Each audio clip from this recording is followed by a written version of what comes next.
नमस्कार, एक बार फिर स्वागत है आप लोग का। हिंदी टीजीटी पीजीटी 2016 साक्षात्कार इंटरव्यू से संबंधित जो प्रश्न बनाए जा रहे हैं, 10 प्रश्नों की श्रृंखला जो चल रही है, उसके अगली कड़ी में लेकर हम आज आए हैं भाग 10 लेकर। देखते हैं भाग 9 का कौन सा प्रश्न था जो आप लोग ने जवाब नहीं दिया, उसका जवाब हम देते हैं और फिर आपको 10 प्रश्न दिए जाएंगे अगले इसी वीडियो में। आपको कमेंट बॉक्स में लिखकर उसका जवाब देना होगा। इसी तरह से चलता रहेगा क्रम, लेकिन अगर आपको सफलता पाना है तो 10 प्रश्नों को आपको लिखना होगा, एक नोट्स बना लेना होगा। जितने प्रश्न दे रहे हैं सबको नोट्स बनाते चले जाइए, और नोट्स बनाने से फायदा होगा, उसको कई बार दे सकते हो। ना तो बार बार आप वीडियो देखेंगे तो समस्या होगी, या तो डाउनलोड करके कुछ रख लीजिए, नहीं तो कब नेट है कब नहीं है तो समस्या हो जाती है। इसलिए उसको आप लिखते चलिए, लिखने से अभ्यास भी होगा कैसे लिखा जाएगा, और उसको रटिए, तब जाके आपको फायदा मिलेगा। तो चलिए, ये टीजीटी पीजीटी 2020 में जो भर्ती आ रही है उसके लिए भी बहुत महत्वपूर्ण है। ये नहीं कि बस साक्षात्कार में पूछेगा इसके बाद कहीं नहीं पूछेगा, अरे साक्षात्कार में ये सब जगह पूछेगा, लेकिन वर्तमान में इस समय जो साक्षात्कार चला उसके लिए सबसे महत्वपूर्ण है। ये सब प्रश्न अगर आप याद कर लेते हैं तो आपको समस्या नहीं होगी। उसके लिए हम तत्पर हैं आप लोग को आगे बढ़ाने के लिए कि जो आ रहा है 2020 में टीजीटी पीजीटी वैकेंसी जल्द ही 10 से 15 दिन के बीच आने वाली है। उसके लिए आप लोग को तैयारी हो रही है, कैसे आप लोग को कराना है, और सब जितने भी साहित्य हैं सबको ट्रिप पे रखा गया है, कोई समस्या नहीं, बस पूरा देखते जाइए। चलिए, वीडियो को सब्सक्राइब कर लीजिए ताकि आने वाले जितने आपको मिलते रहे। सब्सक्राइब जरूर कर लीजिए, लाइक कर दीजिए और दोस्तों में शेयर भी करते रहिए। तो चलिए देखते हैं पहला प्रश्न क्या था। पिछले वीडियो का था कामायनी के सर्गों को क्रम से बताइए। तो आपको कामायनी के जितने सर्ग हैं आपको याद कर लेना है। तो कामायनी के 15 सर्ग हैं, आप लोग जान रहे हैं कितने सर्ग हैं? 15 सर्ग हैं। क्रम से कौन है आपको कैसे याद करना है? तो आपको देख लीजिए कैसे है। चिंता, आशा, श्रद्धा, काम, वासना, लज्जा, कर्म, ईर्ष्या, इरा। ठीक है। स्वप्न, संघर्ष, निर्वेद, दर्शन, रहस्य, आनंद, इतने आपका है। देख लीजिए, हम लिख दे रहे हैं पूरा। पहला है चिंता, आशा, श्रद्धा, काम, वासना। चिंता, आशा, श्रद्धा, काम, वासना, लज्जा, ईर्ष्या। लज्जा, चिंता, आशा, श्रद्धा, काम, वासना, लज्जा। लज्जा, कर्म, ईर्ष्या, ईरा। स्वप्न, संघर्ष,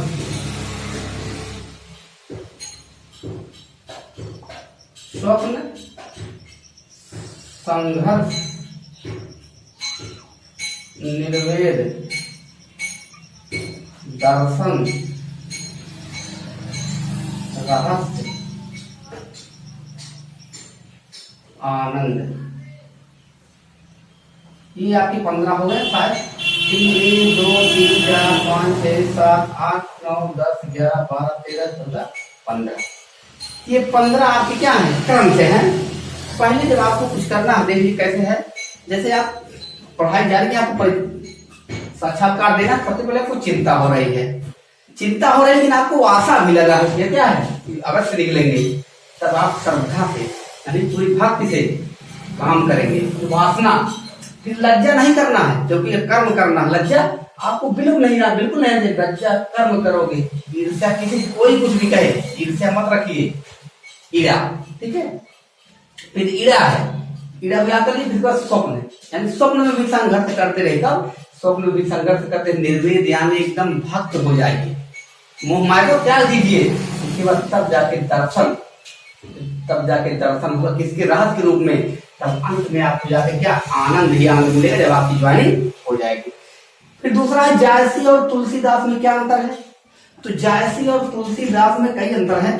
पहला अंतर है कि जायसी सूफी काव्य है, यानी निर्गुण के प्रेमाश्रय में आते हैं, और तुलसी जो है सगुण के रामाश्रय में आते हैं। फिर दूसरा अंतर क्या है,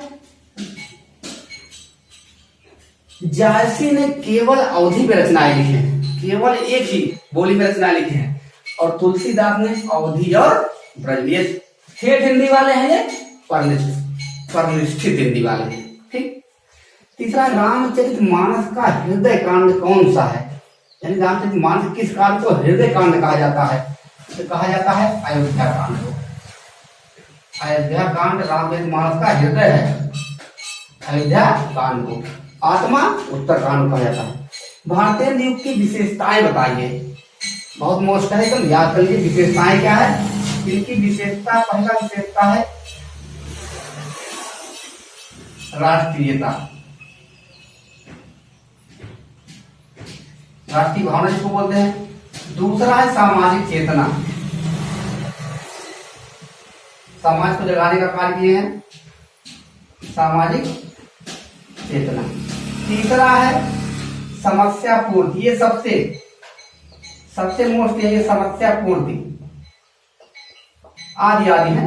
फिर इसके बाद अंग्रेजी का विरोध, ये सब करते हैं। तो समस्या पूर्ति, इसमें सबको एक समस्या दी गई थी, सभी लोग को एक कविताएं दी गई, समस्या जो होता है उसको हल करने के लिए दिया जाता और सब लोग हल करके देते थे। ये विशेषताएं हैं इनकी, राष्ट्रीयता, समाज चेतना है, अंग्रेजी का विरोध है, समस्या पूर्ति है। ठीक है। अगला है दूसरे तार सप्तक के कवियों का नाम बताइए।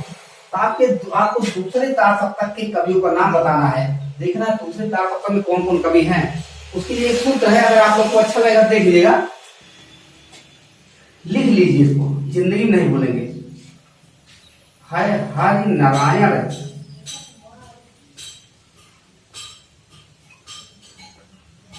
पिता है भवानी सम रघुवीर के, रघुवीर के।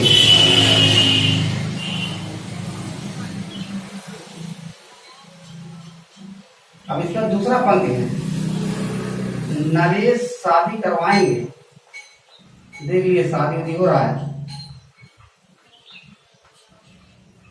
करवाएंगे शकुंतला धर्मवीर से, शकुंतला धर्मवीर से।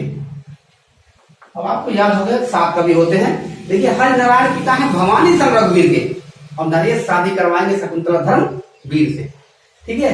अब देखिए इसमें कौन है, हरि नारायण व्यास, भवानी प्रसाद मिश्र, शमशेर बहादुर सिंह, रघुवीर सहाय, नरेश मेहता, शकुंतला माथुर, धर्मवीर। यानी 1 2 3 4 5 6 7, ये शकुंतला माथुर जो है महिला है। तार सप्तक में 3 महिलाएं हैं, 4 नहीं है, जानते रहेगा। यानी देखिए क्या है, 7 लोग हो गए, बस ये सूत्र याद कर लिया। हरि नारायण पिता है भवानी सम रघुवीर के, नरेश शादी कराएंगे शकुंतला धर्मवीर से। ठीक, ये तो हो गए। अब आगे चलते हैं, विशेष किसे कहते हैं। विशेष जिसकी विशेषता बतलाई जाती है उसी को विशेष कहते हैं। क्या कह रहा है, जिसकी विशेषता, जिसकी विशेषता बताई जाए, जिसकी विशेषता बताई जाए वही विशेष होता है। जैसे मोटा लड़का हंस पड़ा, तो पूछेगा विशेष कौन है। ठीक है, यहाँ लड़का विशेष है। ठीक है, लड़का विशेष है, यानी जिसकी विशेषता बताई वो है, और जिस वस्तु से विशेषता बताई जाती हो विशेषण होता है। अगर देखिए सिद्धों का निवास स्थान कहाँ था, सिद्धों का निवास स्थान श्री पर्वत पर था। कहाँ था, श्री पर्वत पर, श्री पर्वत पूर्वी भारत में था। सिद्धों का निवास स्थान, सिद्धों की संख्या बताया गया 84 होता है। अगला है समास का अर्थ बताइए। समास का अर्थ बताना है तो समास का अर्थ होता है संक्षेप। क्या होता है, किसी बड़े शब्द को छोटे में करना है, क्या समास होता है। 2 शब्दों के मेल, 2 वर्णों के नहीं, तब समझ जाएगा, 2 शब्दों के निकटवर्ती मेल से, 2 शब्दों के सार्थक निकटवर्ती शब्दों के मेल से समास बनता है। अब देखिए अगला है, उत्तर प्रदेश में कितने मंडल हैं। ये आपकी जीएस से क्वेश्चन है, आप शायद उत्तर प्रदेश के ही हैं। तो 18 मंडल है, इसको जानते हैं 18 मंडल में, और ये भी जान लीजिएगा आप किस मंडल में हैं। आपको पता करना है आप किस मंडल में, हम जान रहे हैं आप किस मंडल में। फिर 10वां है, उत्तर प्रदेश से अलग होकर कौन सा राज्य बना कब? पहले अलग हुआ कौन सा राज्य?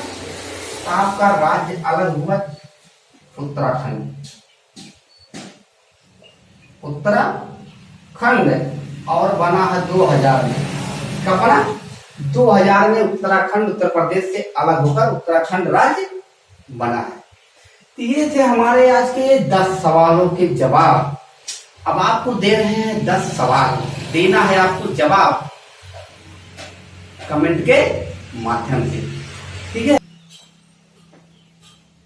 अब होगा हमारा सवाल, चलिए देखते हैं आपको कौन कौन से सवाल हम दे रहे हैं, आपको कमेंट बॉक्स में लिखकर देना होगा।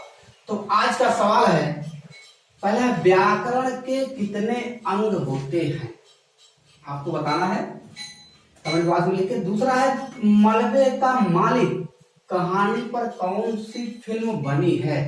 मोहन राकेश की है मलबे का मालिक, किस फिल्म पर, मतलब कौन सी फिल्म बनी है?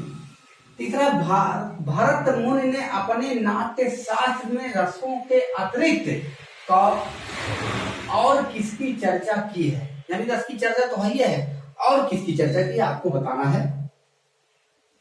चौथा, सोजे वतन में संकलित 5 कहानियों के नाम बताइए। तो सोजे वतन में 5 कहानी है प्रेमचंद का, वो आपको नाम बताना है कौन कौन से हैं। 5वें नंबर पर है, किस कवि को ब्रज कोकिल कहा जाता है? किस कवि को ब्रज कोकिल कहा जाता है? छठा है, ब्रज बोली को और किस किस नाम से जाना जाता है? इसके कई नाम है, 2 4 6 7 नाम, तो किस किस नाम से जाना जाता है? 7वां है, स्वर की विशेषताएं बताइए, स्वर की विशेषता क्या होती है, ठीक है। 8वां है, राष्ट्रीय हिंदी पत्रकारिता दिवस।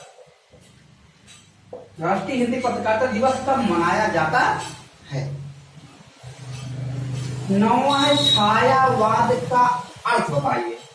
छायावाद का अर्थ क्या होता है आपको बताना है।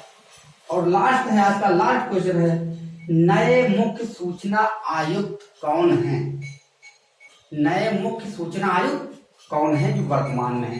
ये रहे आपके 10 सवाल, आपको कमेंट बॉक्स में लिखकर जवाब देना है। तो चलिए आज के लिए इतना ही, नमस्कार।